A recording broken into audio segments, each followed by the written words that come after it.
Good morning. Happy Thursday, everyone. It's Hannah Kesler here, and welcome back to Money Mornings with Hannah Kesler.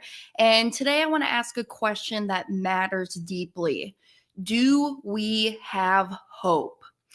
I have a perspective on this, and this is especially an episode for my Gen Z, my millennial folks, even my parents who have kids within my generation, myself being 26 years old, and even my grandparents. We have all of these different perspectives just because of how we've grown up. What was the society like? What was the economic pressures like? And, I was really diving in deep to this article that a team member of mine actually sent to me last week. And I was like, oh my gosh, this is perfect. More people need to start having these types of conversations. And it was an article that was posted actually on Yahoo Finance. And it led me down this rabbit hole of a podcast episode that I watched. And I'll make sure to put the YouTube link to that podcast episode in the comments, because as we learned last month, Facebook and StreamYard, they don't like when I share the YouTube videos. I'll get cut off there just because of copyright reasons. But I encourage y'all to go and watch this podcast because it was a gentleman who brought on this gal. Her name is Susie Welch. And to be honest with you, I didn't know who Susie Welch was. But after hearing the interview, I actually saw some articles being posted about how, she was saying, hey, you can't be a CEO sitting behind your computer screen and wearing pajamas. And that's a whole conversation for another time. But it just gave some good perspectives on my generation, the Gen Zs and the millennials. And here's a new term for y'all. If you haven't heard the term zillennial, that's kind of how I identify myself, because I'm on like the beginning cusp of Gen Z, tail end of millennials. So I can kind of see the blend of the two generations coming together. But she was talking about how Gen Z and millennials are burnt out because older generations worked just as hard, but they had hope. And I know a lot of us, just in my generation, we can feel that because there's a lot of things that are changing. The problem really is that there's political instability. There's ongoing effects after the post-COVID season. And this kind of leads to the lack of government trust. During that time, we saw what the government's willing to do to their people. We don't trust that. We've seen how our parents, our sister, our brother, they work so hard to climb up this corporate ladder, and then just like a snap of their fingers, they get laid off. They see the repercussions of what's coming in their 401k with the markets tanking because, hey, just these last 2 days, markets are dropping again. And, just with all of this economic uncertainty and even international conflicts, we as Gen Z and millennials, we have this sense of things are falling apart. It's not like how it used to be. And so a lot of people, they think that we don't have the drive. We've all seen that before. A lot of our older generations are saying, well, Gen Z people are just lazy. They don't want to do it. They don't want to get up and put on a suit and tie and go into the office every single day. Yeah, times are changing and we just have a different mindset compared to our older generation and those folks, because really, let's be honest, what was working for them may not be working for us in our generation and just our economic environment, the political environment, just what's going on. So I found this super, super interesting. And here, before I forget it, let me just copy this YouTube link and then I'm going to put it in the comments for all of y'all. And good morning, Misty. Good to see you this morning. So I know that it feels uncertain right now, and I just want to explore this with you today, that it's not just in theory, but in your life, in your finances, just within your legacy. And we live in an age of headlines that have inflation, job instability, climate change, social unrest, and many are burned by student debt, the housing costs, the mental health issues that it's causing, and the constant comparison comparison of culture of social media. And so in the video, the speaker was saying something about the challenges ahead are bigger than ever and old models may not work. And that just really resonated with me because it's real. I hear it all day, every day when I'm talking with people. And it's okay to feel overwhelmed, but it is dangerous to let that overwhelmness rob you of your vision and your action that you can be taking. Because here, just look at these stats right here. I'm just reading off of this article.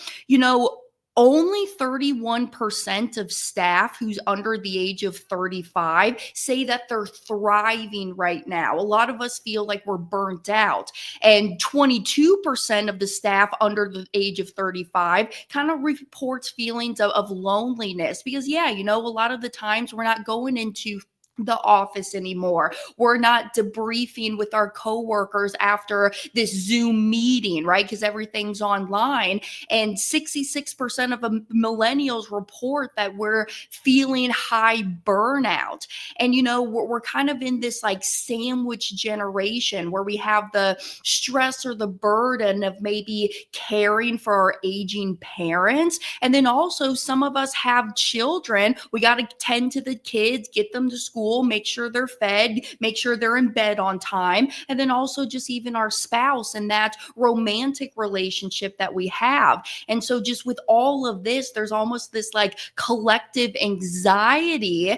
And a lot of the young adults, we think that it's our mental health, that we have this sense that things are falling apart and thus it's hindering us just within our growth. And honestly, the economic realities of everything, home prices since the 1960s, home prices have increased 121%. I know that's nothing new. You're like, yeah, Hannah, I know all of that. Okay. But it's not trending in line with the median income. I mean, since the 1960s, the median income has only raised 29%, where home prices are going up 121%. So do you kind of see that disconnect there? And I know my generation, we just simply we feel like we can't even afford a home with the also avalanche of the student debt. That's why a lot of people are opting out to not going to college. And then also, even if they do go to college, there's a report that only 12% of Gen Zs have a job within that field that they have this degree in, and they're not going out and even using the degrees, and they're still paying off all of the student loan debt that they have. So I'll tell you this, number one, if you have student loan debt, I need to connect you with one of my money mentors on my team. Her name is Rachel Katz. She is phenomenal and just truly understands student loans because she was in this demographic. She was a single mother raising her two boys, and she was still going to school. And she's like, oh my gosh, I'm just struggling right now. I'm struggling to put the food on the table, get the boys to school, and still having this time that I need to study, get my assignments done and my tests done on time. So she really took this deep dive into understanding a lot of the state and government sponsored plans that are out there. That the feedback that I get is I'll send some of my Kairos over to her, and they come back to me and they're like, oh my gosh, Hannah, thanks for sending me to Rachel. She just totally completely cleared off these student loans and I don't got to pay anything more on it. So just a little nugget. I didn't want to go down that whole path here today, but I see it. I feel for y'all, and I know because I was in that same boat when I was 18, 19 years old, figuring out, oh my gosh, what do I want to do? Because when I was living in Kansas City, before I even got into this whole world of the money multiplier, I was a waitress. I was waitressing at Cracker Barrel, and I was doing that gig for about 2.5 years. And I'm like, you know what? I don't want to be a career waitress. I'm seeing these career waitresses that I'm working with. I actually used to call them the wolf pack and just seeing them, their negative, toxic mentalities and kind of talking down on the younger waitress girls. I'm like, I don't want to live that life, and I don't want to be fighting over these $2 tip tables. And that was the time where I actually dropped out of JCC, Johnson County Community College, because I was going to go there and maybe pursue being a CPA. And then I took that class for a semester and I was like, yeah, I'm not going to be a CPA.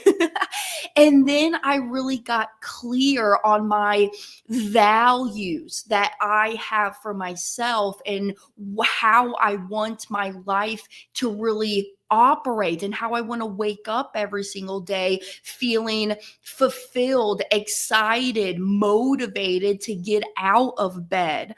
See, that's what I really enjoyed about the conversation that Susie Welch had here with the podcaster, because she's an author of this book called Becoming You. And this book really stemmed from a class that she was teaching at NYU, at a university up there. And people were just raving about her class, because if you get, I mean, obviously, right, if you get together like a whole bunch of young 20-year-olds and you name this class Becoming You, and they're in the business school and they're like, yeah, once I leave this university, I want to make sure that I have a solid plan behind me, that I'm really living out of my true purpose. And so she really gets into that there's these 15 different values that we have. Now, she doesn't get into all of the why you have these values. She's just here to really deliver the facts that these are the different values, because our world beliefs, how we've been raised, that really shapes our values that we have and who we are to our core. And I think a lot of us, if we feel that we're not living within our true values, that we feel like we're just coasting. Remember my episode, The Cost of Doing Nothing? Seriously, that was just a one step into this whole journey that I've been going down, just to understand, hey, am I living in my full truth? And is this really what I want to be doing within my life? Do I enjoy doing this? And so I know, and this is my big message today, is that I know it's hard, especially to find the hope. And there is hope. And I just don't want y'all to be going out there thinking, oh my gosh, I just got to do this because I got to support the bills. I got to take care of the family. And you kind of suppress those values down. And it does, it comes at a time where, during our ages, let's say of 25 to 45, when our career is taking off and maybe we're very career oriented, we love that work drive, that's also the same time that maybe we're having babies and raising a family. So we got to suppress the work motivation, because we got to come over here and really fulfill that family orientation that we have. So for my people who are in the Gen Z and millennial demographic, I want you to know that there is hope, but we got to start looking outside of the box and outside of the norm. Because yes, if you are the type of person that you feel fulfilled working in a Hasbro or a GMC, big corporation, and you enjoy doing that, walking into work every day, meeting with your coworkers and having the meetings with your boss, absolutely keep going down that trail. But a lot of us, we feel that, I don't want to do that because, again, I see how my parents, my siblings got laid off, and then now they don't know what to do. They've worked all of these years. I'm thinking about Joe, who's on my team, on the application team, who is with HP for over 32 years, and she just got laid off one random day, So I want you to know that there's freedom and there's opportunities out there, but we have to know where to go to find that freedom and the opportunities. I know for myself, and being at the Money Multiplier, educating on money, how it works. Yes, that's a huge component, because in my opinion, money just buys us the time freedom that we can go do whatever we want with the hours within our day. Because right at the end of the day, we all just have the same hours. No matter how you put your pants on in the morning, we all put it on the same way, no matter if you're a billionaire, millionaire, or a minimum wage W-2 worker, right?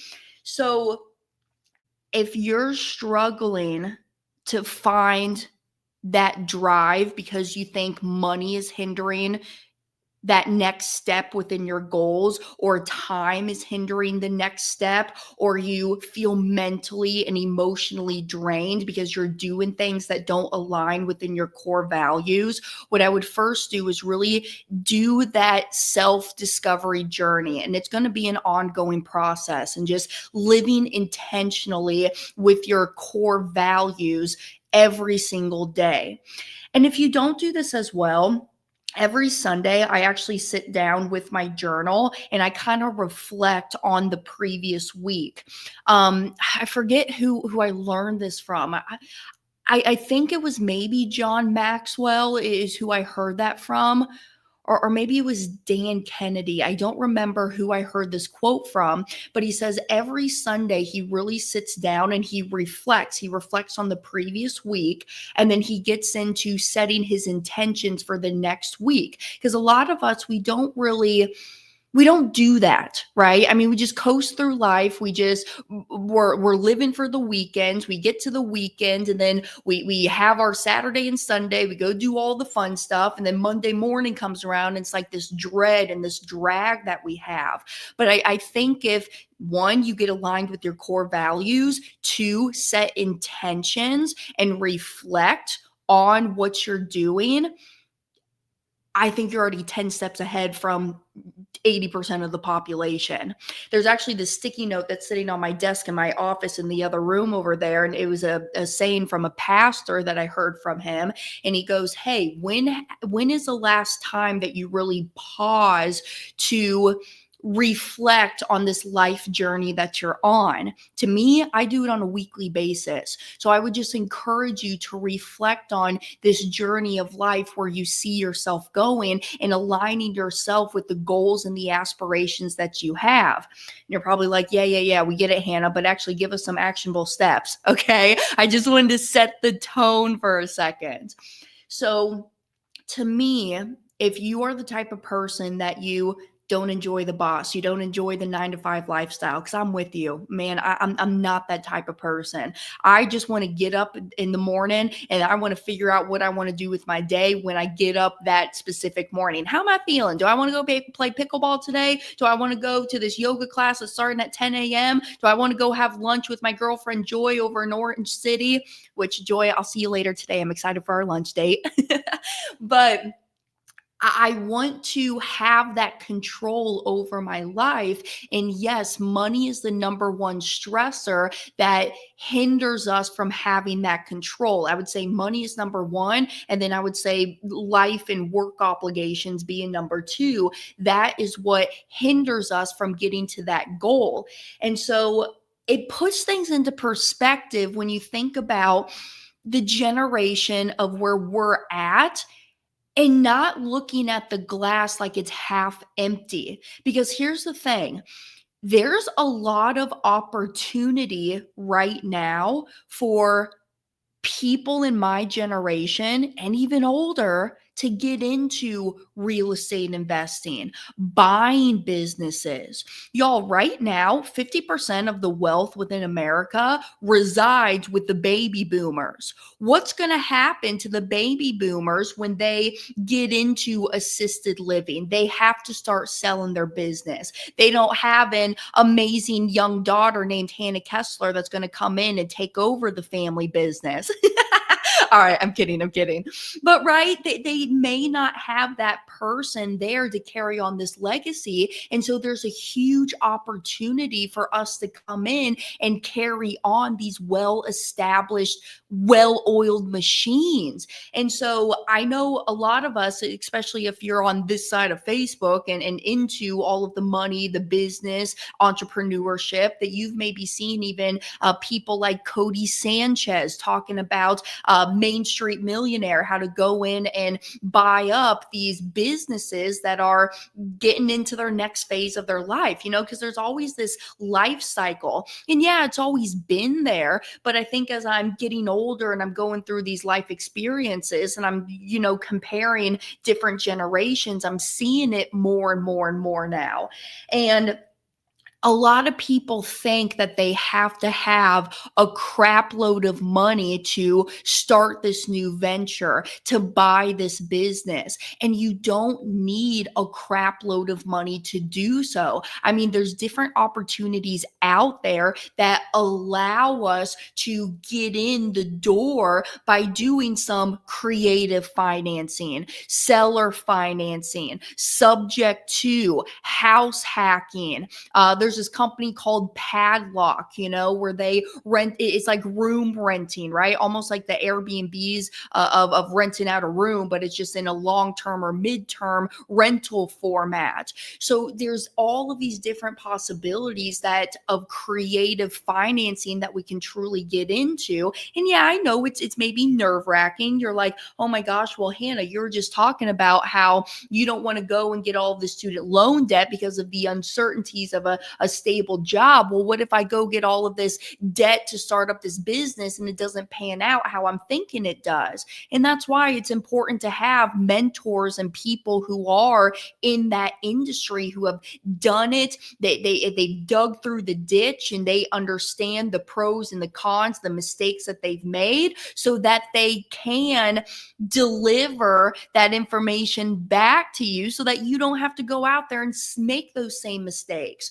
So my plea is just that we have a community and everybody has their own expertise, core values, virtues that they align with. And if you're needing somebody to help you in a specific area, let's say it is residential assisted living investing, that's what I'm personally looking into right now, or short-term rentals, getting into the Airbnb business.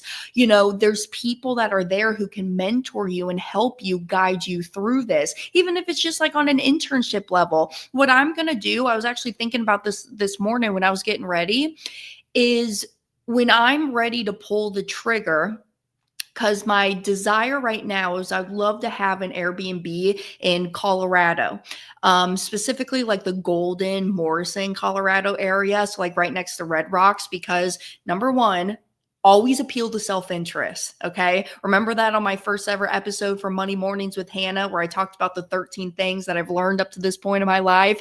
Number one, always appeal to self-interest. And to me, why I want that Airbnb is because I love Colorado. I love going to concerts, love going to music festivals.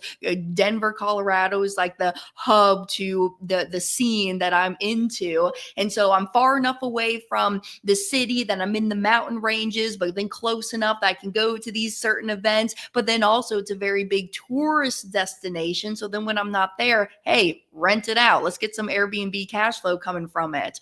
So there are opportunities there that people want to help you, right? And I think it's okay to ask for the help, and you should be willing to accept the help. I know I suck at this. A lot of people ask me, "Hey, girl, I'm coming to your event in Denver, Colorado. Is there anything that I can do to help you?" And I don't ask for help all the time. And I've been starting to do it, and it's been making my life so much more easier because I'm accepting of the help that is being given my way, and we have to accept that. So I want y'all to know that there is hope. Start investigating different business acquisitions. And what I mean by that is, there's even small things, right? Like the vending machines business, the ATMs, a big one too, like where folks don't want to manage the employees. That's my biggest thing, is I don't want employees to manage. I'm not a great people manager personally. I'm learning that about myself. So again, that's why you got to get deep into your values and even your personality type. And even if you are a business owner hiring on people within your business, you should be giving those staff members personality quizzes so that you're aligning them with their core values as well, so that they feel motivated to show up, give their 100%, that they're doing something that they actually like. Like if I were to give Brent Kesler the role of completing applications, heck no, he ain't going to do that. That's not Brent Kesler. It's not within his wheelhouse of things. Or even Chris Noggle, they're more visionary. They're more client relations, great with people. And you also even have to look at, a core value or even virtue that you may have for yourself, like let's say it's integrity or working well with people. Sometimes you think you're great at those qualities, but then you have to go and get feedback from the outside world. And then you come back to yourself and you're like, well, crap, I don't have, I thought I was great working with people, but it seems like I'm not. And so I have some growth in that area that I got to do. So it's just reflecting and really getting clear on who you are as a person and truly, just as Susie Welch wrote in her book, becoming you. And I think once you do that, you're going to be more fulfilled within this life that you're trying to go after. And I know right now, because it is a hard time, people are just struggling to pay rent and, like I always say, get food on the table, fund for their car payments, pay the student loan debt, pay off the credit cards. I know you're going to have to do things right now that may not align with those core values that you have, but make those actionable steps to get you there to your goals. And y'all, don't just try to keep everything up here in your mind. Seriously, write it down. I'm a huge advocate of journaling, writing things down. I want to shout out my mama just for a second. I was with her about 2 weeks ago for my birthday at the Ozarks, and she gave me this cute little notebook from this brand called Consuela. I found this brand when I was in McKinney, Texas with somebody, and they have a cute little leather brand. But I've been really writing down my journey and my process. And then it's kind of fun to come back and even reflect on the past years and seeing how your mindset has shifted. Because I've said this before on the show, what's important to you today may not be important to you 2 years, 5 years, let alone 10 years later down the road. So these are always going to shift, and you want to make sure that you're shifting and going with the flow. It's almost like you're this wave, and you got to wave with the flow of the motion of this journey we call life to be happy, be fulfilled. That's really all that we're after. I think to be happy, and then also just freedom to do what we want, say what we want, think how we want, and just be the person that we authentically are. So let me look here at my little notes because I wanted to tell y'all some other things. Yeah. We already covered that. Oh, and then, then it got into this whole just talking about how businesses lose money because of burnout and just lost productivity. So the crisis, in my opinion, isn't just about work overload. I think for my generation, it's a crisis of hope. And older generations trusted the system and get that reward for the effort that they put in. And younger generations, myself, we see the structural barriers. Like I mentioned, the debt, the housing, the unstable careers that make the trust feel broken between us and the big Fortune 500 companies, the government. And without this hope, burnout becomes inevitable. And I think that's really, truly what we're seeing in our generation. It's not so much the burnout. Yes, I mean, it is burnout, but it's the not having the hope of, is my work and my time being spent of what I'm doing right now, is this really going to pay off in the long run? So I just encourage y'all to get in alignment with your core values.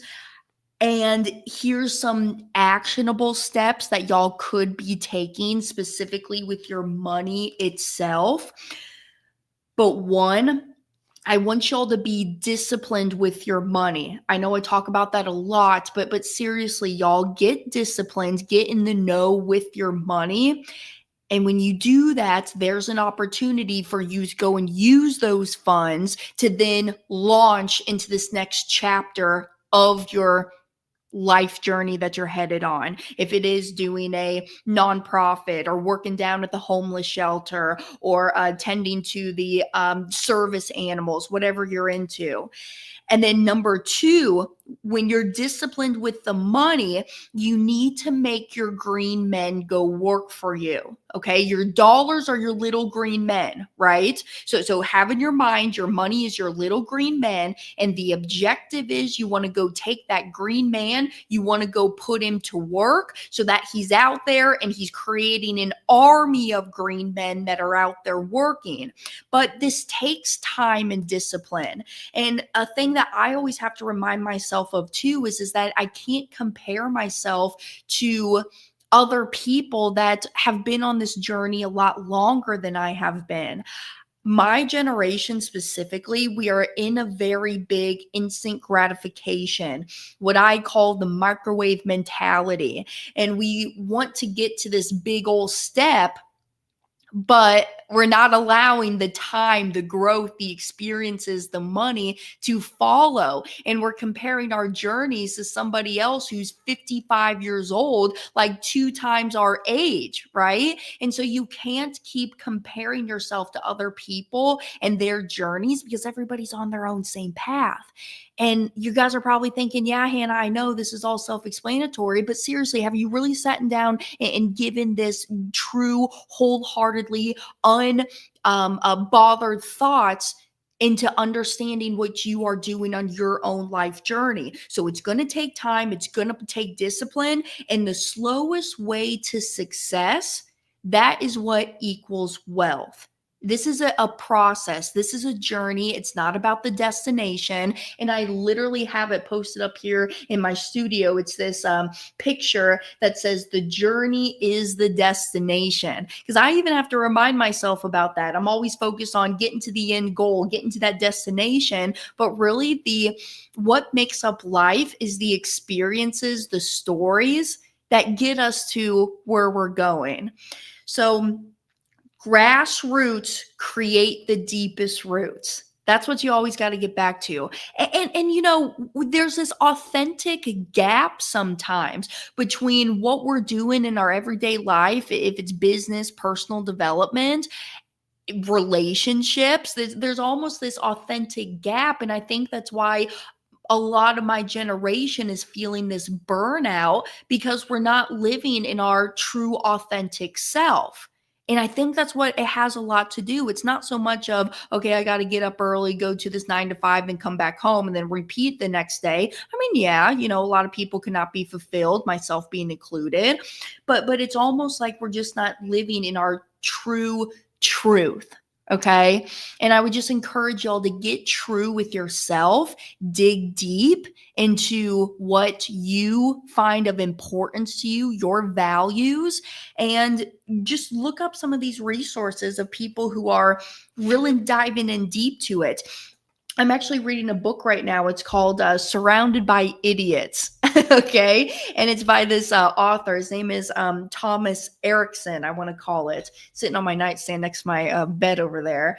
But it talks about how you think that you get along with a certain group of people and you're like, why does this other certain group of people, why do I feel them like they're stupid and they don't get it? And it's just because of how people were developed and were built with the different mindsets and different core values. Our communication styles are different. I literally got into some playful beef, we'll call it, just on Tuesday morning in my weekly morning meeting with somebody on my team because we were not jiving on our communication. I said, you know what? Let's agree to disagree, but this is how I'm feeling. This is how you're feeling. Okay, we can come and meet here in the middle. So understanding personalities, the communication styles, because that's the two things that's never going to go away in business. Number one, the people business. It's all about the people at the end of the day. You don't have a business unless you have your people. And then number two is the cash flow of the business. You know, those are the two things of within business values that will never go away, but the different products, what's important to society at this time, that's going to change as we go through this course of what's the right word? Evolvement. What's that word? Evolvement, right? Am I saying that right? You guys get what I mean. So I actually wrote this one-liner on my page. It says, I'm in the process of shaping my own worldview, and every conversation, book, and experience adds another piece to it. I read that quote almost every day because again, I'm not trying to, I don't want to compare myself to other people. I get in my own damn way sometimes where I want to, why am I not like that person? Why do I not think like that person? Why am I not getting deep and going out there and supporting like that other person is? So evolution. Thank you, Kevin. Thank you. So I want y'all just to take a step back to reflect, get into your core values. The problem's always going to be the problem, right? But we have the power to create solutions. And in my opinion, it's number one, controlling the banking function in your life, the infinite banking concept. Premiums are your solutions. Number two, reflecting on yourself, what happened over the course of that last week. And then number three, what I would really do is sit down and find the opportunities. Don't just think, okay, I'll never be able to do this, because you can't. That's what's so cool about the opportunities that we have here within our country is that I truly believe if you set your mind to something and you want to do it, you find the right help, the right people, the right sources. Raising capital is even another one. Y'all think about it. You guys could go out there and raise capital, start having conversations with the people within your group. Let's say you're my age, you have people within your life, let's say your parents, you have your friends' parents, your friends' siblings. There's people within your network that you could really start up some conversations of asking them, hey, so what are you investing in right now? Oh, you just have your 401k. Okay, well, let me show you this opportunity that I have where I could take your money. Now we'll say it in a more way that's more enticing, right? Okay, spruce it up.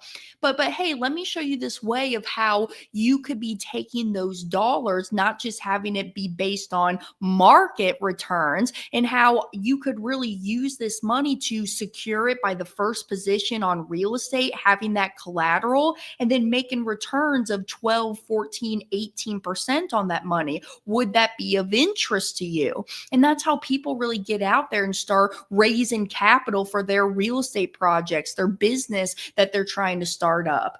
So now, by no means, I am no expert in raising capital, okay? But that is just like another avenue that you can get creative to fund these lifestyles and different ventures that you want to go through. So to you today, yes, we absolutely have hope, but the hope is not passive. It's courageous, it's intentional, it requires stepping forward even when you're unsure. And I ask yourselves, what is one act I can do this week that says I believe in a better future in my life, in my family, in my finances? And drop it in the comments. I want to hear your hope. And if you want help shaping that plan or that vision to really anchor in the hope, I'm here. Okay, I'm here as a person to listen. Okay, and I'm totally honest with y'all. I'll say, hey, that's not my world. I'm not an expertise in it, but I know people, so let me give you their contact info. But this is what I know about it. And so that's just my urge is that I don't want y'all to get into the habit of the cost of doing nothing, just coasting through your life, because there is so much more for you there. And remember, it takes time. It takes time. It takes discipline. It takes hard work. But once you go through those few years of uncomfortability, you'll really start to see it shape out. And I'm finally starting to see my fruits of my labor pay off in the countless on the road, back-to-back events, having the early morning, late night strategy calls. And I'm finally seeing all of that work pan out. And I just want to share with y'all what has been working for me, what I've been learning into my youthful years of 26 years old. And Hopefully, this is just of some value to y'all as you carry on within your day, your week, and just really stop to sit and think with yourself about what would my life look like if I did take that leap into this area that I've been thinking all of these years. Last thing I'm going to say,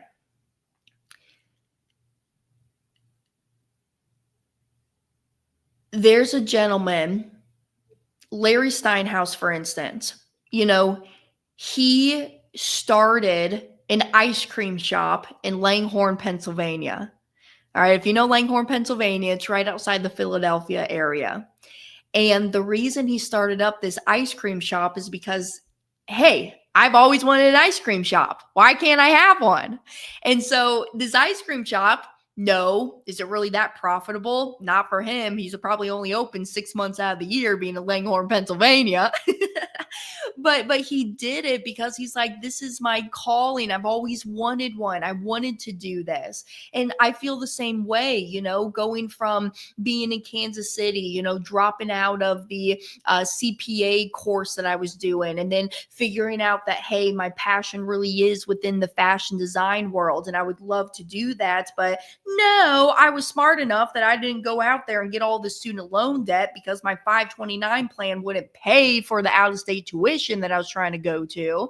So I kind of just flipped it where I said, you know what? I am going to build my resources, stack up my policies, my own banking system, really build my foundation for myself. And then from there, I'm going to evolve into treating that boutique, my design projects that I would love to see on people's bodies as they're walking out and feeling confident out there in the world and expressing themselves. I want to do that when I'm not going to be so stressed out about, oh my gosh, how am I going to pay my rent or put food on my table because I have a 45, 50-year job and I'm trying to pay off $200,000 of student loan debt, So I just flipped it. And I'm grateful that I had the mentor of my dad in my life to show me that road and that path, because it's gotten me here at such a young age to understand how money works, and that money is just a tool. It's a resource. All money is just a means of exchange to get me to that next place of where I'm trying to go. So thank you y'all for being here. And real quick, because we're about 14 days out actually as of today for the Denver Mastermind in Colorado. So I'm excited for that. It's coming up on the 9th of October for all my VIP people. I'm going to see y'all out there. I have a fun little adventure for us planned. And then also we're going to be doing some intense deep training on this specific topic too. We're going to get deep into your values, who you are as an individual. It's going to get a little uncomfortable. Tears are going to get shed. Okay. Just FYI. But that's what makes it so enjoyable, is having the people, the community to support you, and that that they're there for you. So that's going to be happening on the 9th of October. And then on the 10th is going to be classroom in session day 1. And then on the 11th, classroom in session on day 2. And just to talk a little bit about what we're going to be getting into at the Money Multiplier Mastermind is, I'm very excited about this one. I put together a whole big session on the mindset and the mechanics of becoming your own banker. We're going to get into why whole life. I was just on a call yesterday with this gentleman who's in my mastermind group, and he goes, how do I even know if the insurance companies are stable, and why would I want to keep my money there? I hear all these big stories. Remember Ken Lay and Enron or AIG and all of those stories, So we're even going to have like a live insurance company panel where I'm going to ask them these hard questions so that y'all can hear it directly from the horse's mouth, and then get into some case studies as well. We got some good people coming out. Speaking of, actually on this same topic, Mr. Shane, he might be tuning in today. I don't see him within my comments quite yet, but even Shane, he's going to be coming out and telling his story about how he left his 9 to 5 using his policies plus starting up the Turo business. Y'all, for my Gen Z millennials, that's a whole other world that you could get into, is the Turo, renting out the cars. So you're going to hear his story and how he got started in it, if that's specifically a path that you want to go down.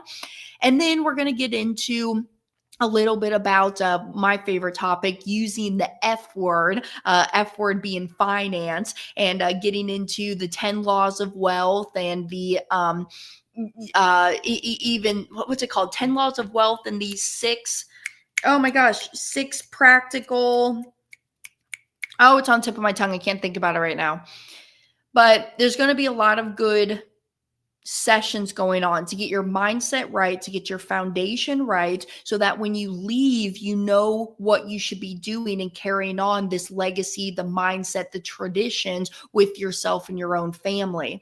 So there's very limited tickets. Okay. So if you go to themoneymultiplier.com/mastermind 2025, you can register there.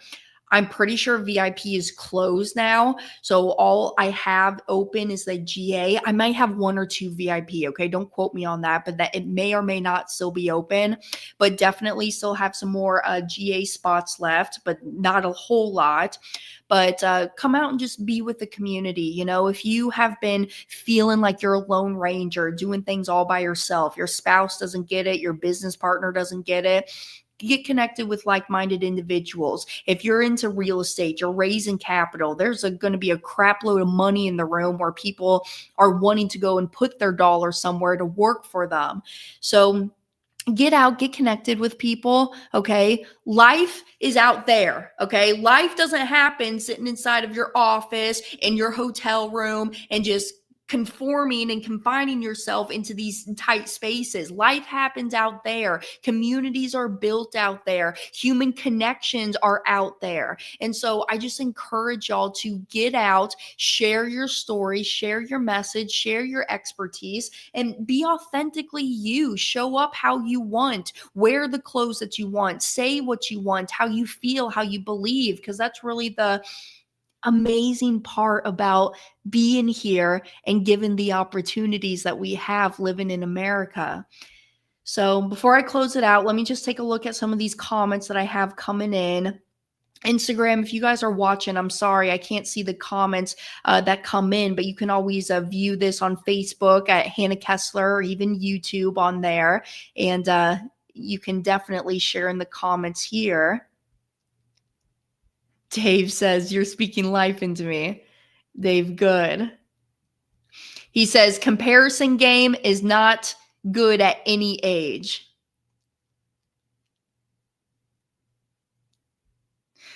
Mr. Dexter, good morning, sir. He says, I've seen you come from the back of the table helping dad to get on stage and TV now. So we do. We evolve and we grow as we go through this journey of life. Oh, and yes, Dexter, thank you. As Tess says, have courage to change. If you guys do not have a copy of Tess's book, you need to go and secure a copy. Here, I'm going to do a little shout out to Tess real quick. Here's a link to it. BeYourOwnBank.com/courage to change. That will take you to Tess's book. It's a brilliant book. Literally, the last chapter made me cry because I'm like, why are you in my head right now, Tess? You shouldn't be in my head this deep, but you are. All right, Mr. Freddie, good morning. Good morning to you.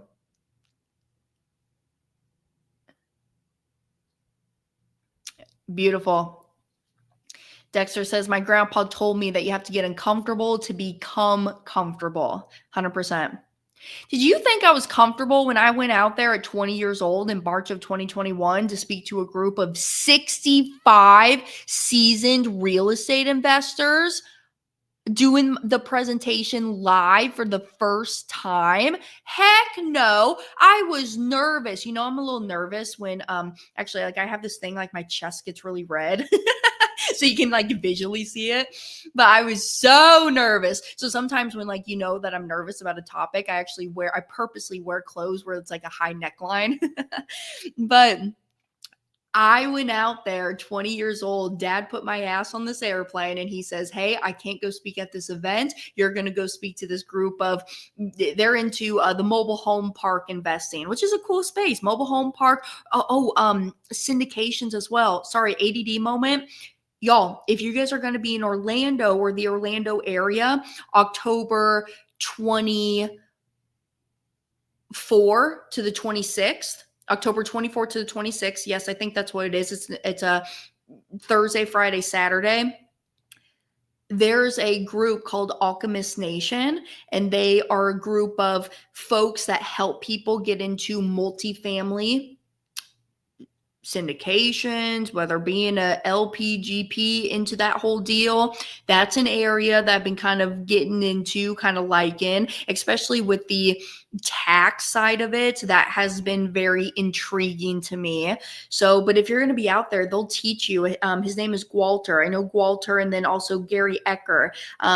Beautiful people. But Gary's the one who introduced me to Walter, and I want to say he's got like 600 doors now, and that's how he creates this financial freedom to allow him, his wife, and his young boy to do what they want whenever they please. So definitely, if you're thinking about multifamily, y'all should come out, especially if you're in the Orlando area. Send me an email. Here, let me put my email up here, and I'll give you the details for it, because I actually have guest passes. Okay. So I have I think about 8 guest passes I can give out. So if you want to get into that world, holler at your girl, send me an email. I'll give you a guest pass to that event. Again, I think it's October 24 to 26. I'll definitely have those dates nailed down though. When you reach out to me, I'll send you the link. So last thing. Oh, but crap. I went off on that tangent and I was going to go a different direction with it. Welcome to my life and my ADD brain. Syndications, but I was talking about something before that. Anywho's, if it's important, it'll come back to me. Drop it in the comments if you remember. All right, but Misty's saying, I'm Gen X with sons who are both millennial and Gen Z. I appreciate you sharing your viewpoint for these generations. Wise beyond your ears. Thank you, Misty. I appreciate you.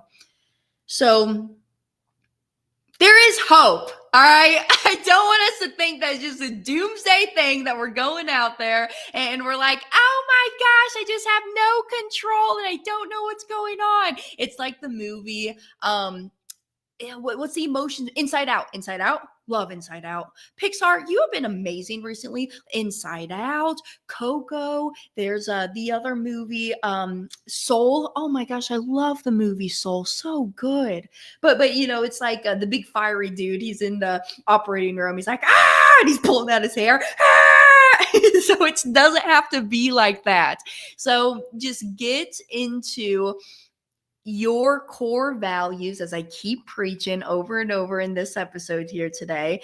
And I'll finish it with this. As Dexter says, we have to keep going, ignore the noise.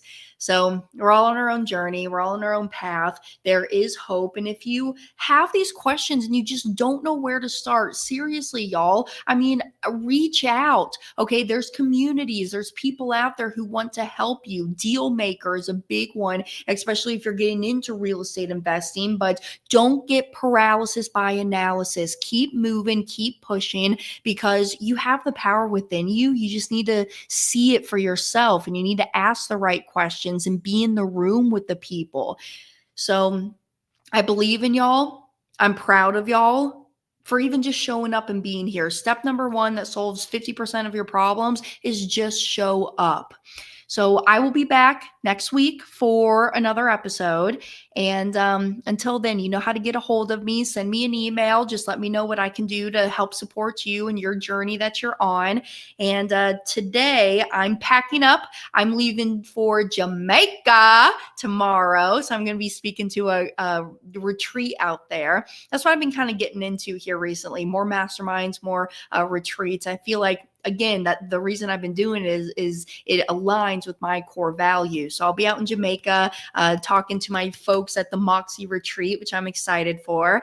And if you need anything, you know where to find me. So catch you next Thursday, 9 a.m. Eastern time is when all of these live streams go out. And then also on Tuesdays, if you're a follower of the podcast show, head over to the Money Multiplier podcast on all podcasting platforms, also YouTube. You can see the video there. I got some really good episodes coming up.